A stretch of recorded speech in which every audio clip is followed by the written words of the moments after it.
The newsroom, where untold story is revealed.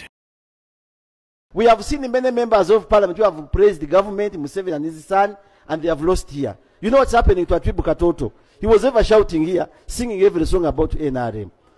Beyond the newsroom, gwe mukutu kwoli agena maaso n'okubeera otugoberera omuliro gunyose mu parliament olunaku olwaleero era omubaka Ssekikubo Theodore ono nabadde agezaako okubeera nga akomyawo ensonga y'abakamishona abaalya ensimbi y'omusolo biliyoni emu n'obukadde 7.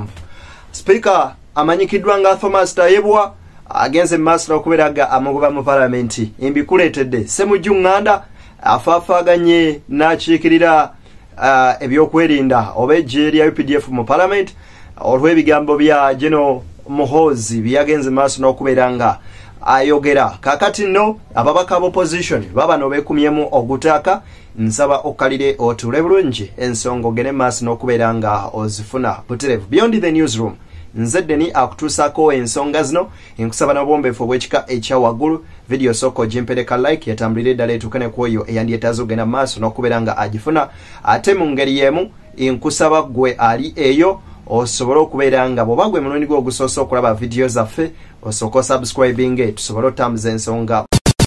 Ebuvanjuba nebugwanjuba ewaka wasigalawo ewasinga.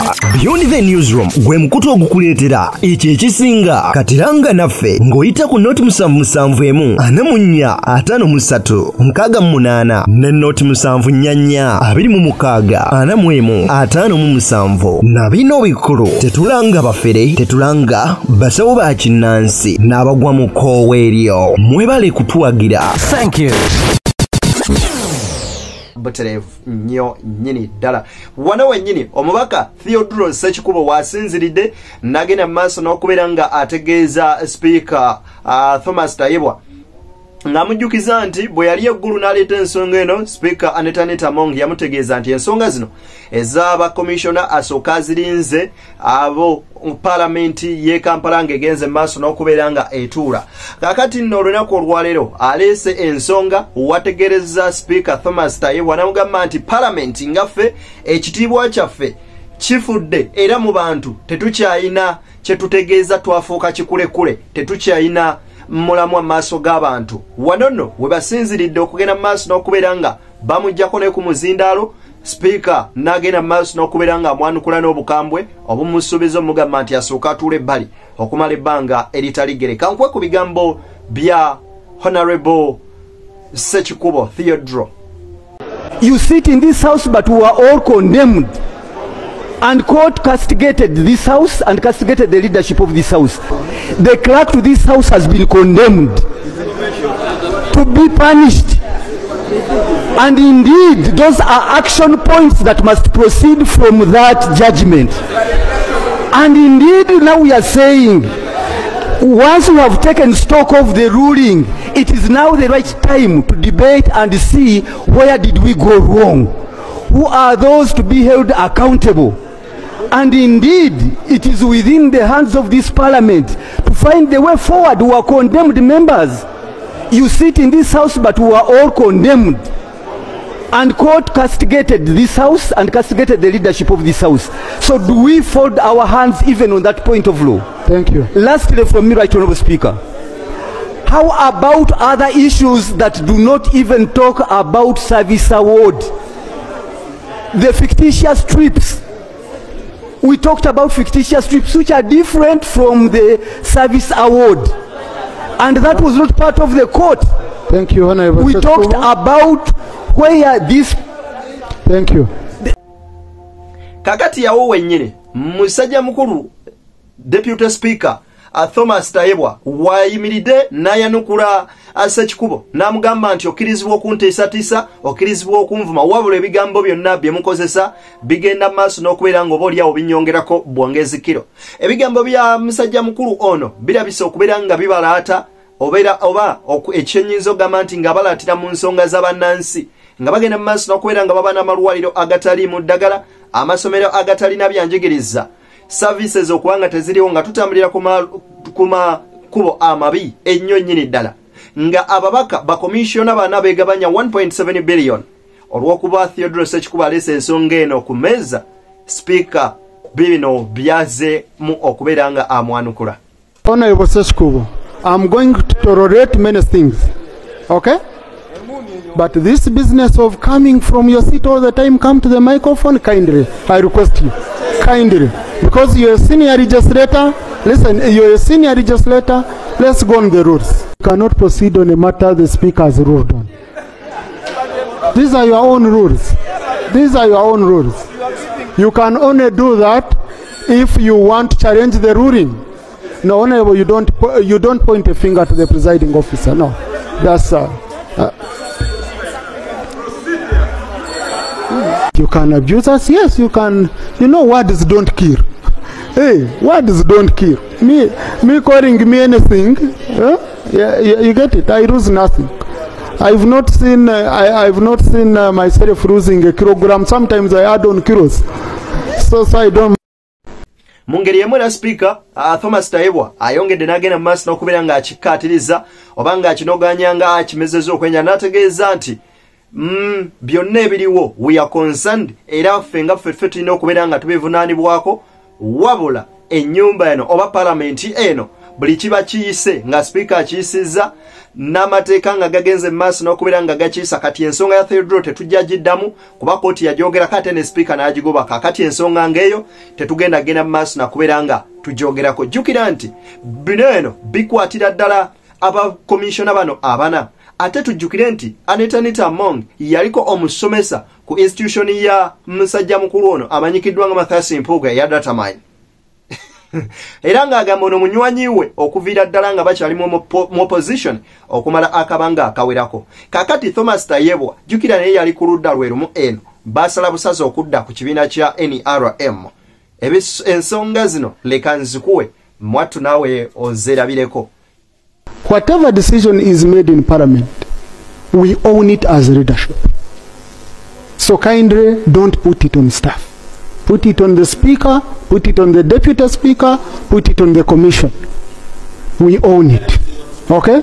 So, in case one has judged our decisions to be incompetent, well, we shall incompetently lead you for some time until 2026.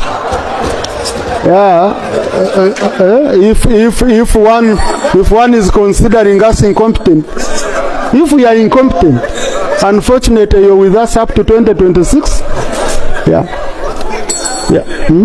Okay. No, Sewungu, no. Honorable Sewungu, no, please. We shall competently lead you. Bwe bityo bwe biri kakati nno omukulu Semu Uganda avuddewo obubi ne General Hon Ssekikubo ategeezezza nti akulira ebyokwerinda mu parliament aveeyo akiikirira ebye ne agency z'okwerinda aveeyo annyonnyole oba agende mu maaso n'okubeera ng'asazaamu ebigambo bya General Hon Ssekikubo bye yakoze. Ono nno wasinziridde n'agamba nti talina moral authority n'emu eddamu gamba bannayuganda nti civilian tali kulembera ggwanga lino oba atali munnamagye ng'ebigambo bye yabikozesezza. N'agamba nti ne tweets ezaga nti ya endosinze Museveni okujja okwesimbawo nga chairman wa NRM era n'akuutira ne banne okwegatta ku kibiina kya NRM abadde mu PRU ng'agamba nti kino kyennyini kiraga nti amagye g'eggwanga gaatwalibwa okubeera nga ga muntu ssekinoomu so nga omukulembeze w'eggye n'amateeka agafuga eggwanga lino kw'oteeka n'amateeka agafuga amagye munnamagye talina kubeera nga yeetaba mu byabufuzi kyokka ono ye ayisa mu mateeka ago gonna olugaayo. Ebigambo bya Ssemujju ne babaka banne abalumye enkumbi bibino kambikuwe byonna. That after his father is a president, no civilian will be a president in Uganda. But two, I hear people who are jeering.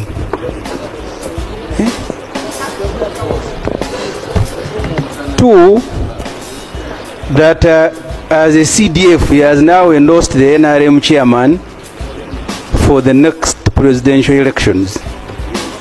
These two issues go against the core principles of this constitution, that a CDF, a military officer, is endorsing a candidate of a political party.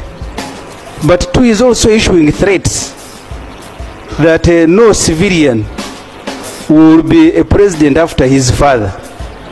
So the procedural issue I am raising, Mr. Speaker, that the army will not allow is whether the Minister of Defense must not be asked to account for these statements. We have UPDF officers who are here. Most of the time they are be quiet.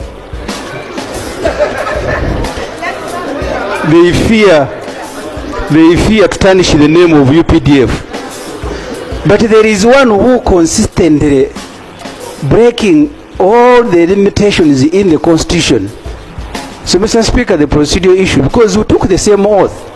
You remember, even before you became a Deputy Speaker, we all took the same oath and made an undertaking. We shall protect the Constitution.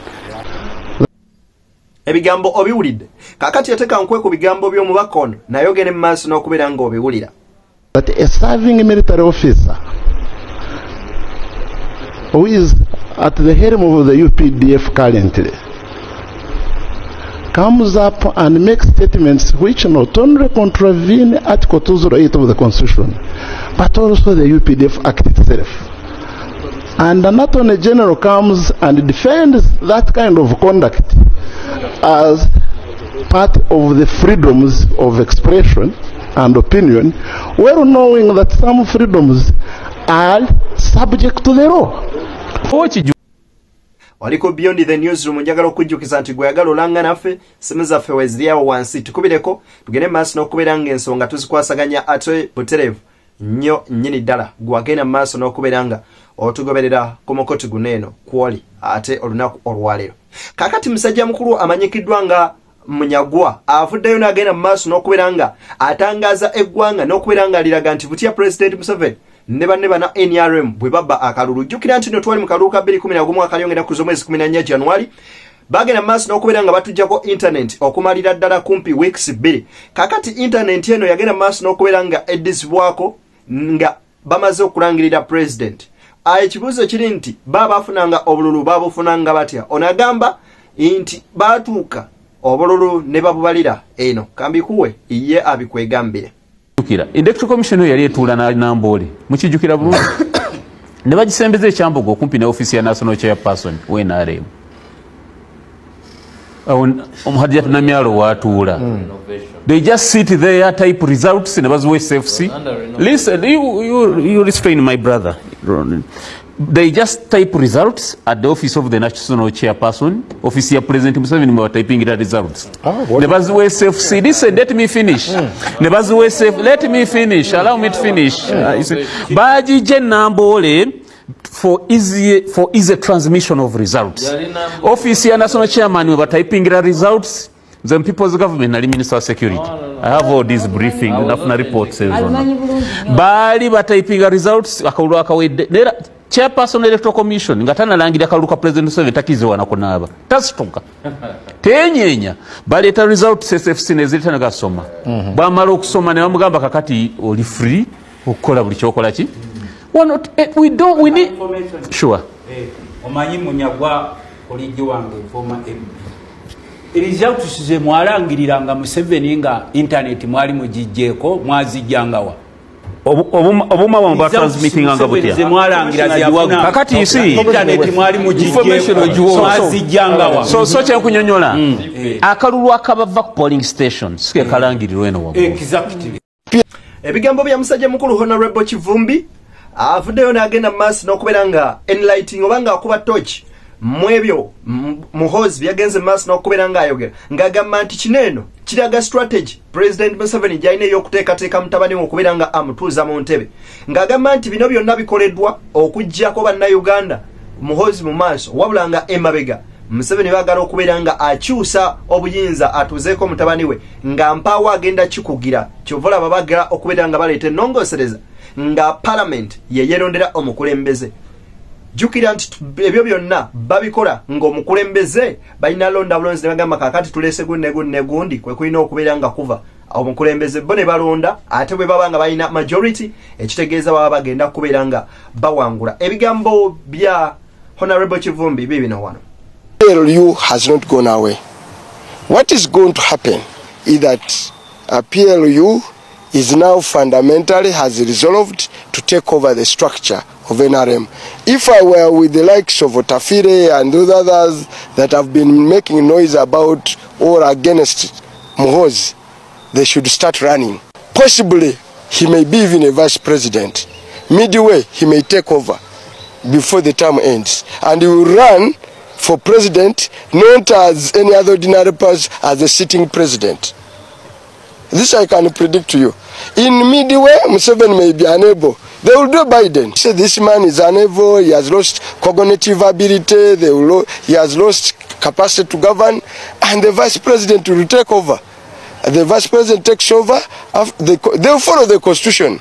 The constitution says within 6 months, organize an election. Muhoozi will stand as a president. Whoever wants to stop Bale kubeera ng'otugoberera ensonga ne ziba nga zitambula butereevu nnyo nnyini ddala ku mukutu guno. Nzedde niyo okubeera nga nzikutuusaako ate nkwebaza entakera nti kyokola kya muwendo mungi nnyo nnyini ddala naddala gwe yasubscribinga ate gwe alikinze video eno kyokoze kya nsuso nnyo. Bw'oteekawo komenti yo ebe tugattako kinene nnyo nnyini ddala n'okumanya empeereza yaffe wa weetuuse ate nga tukusuubiza nti nno tugenda beera nga twongera ebirungo mu mpeereza yaffe mu buli ddakiika eyitawo na mu buli lunaku tugezaako okubeera nga tukola ebyo eby'enjawulo okubeera nga beyond the news mugobera omukutu amakaago g'otalina kubeera ng'ovaako buli lunaku nga buli information ejja osooka kubeera nga ogifuna wano. Mbaagaliza bye munjagaliza mweraba banywanyi tusinkana ate mu mbuzi zaffe endala nga bwe zigenda okubeera nga zigoberera.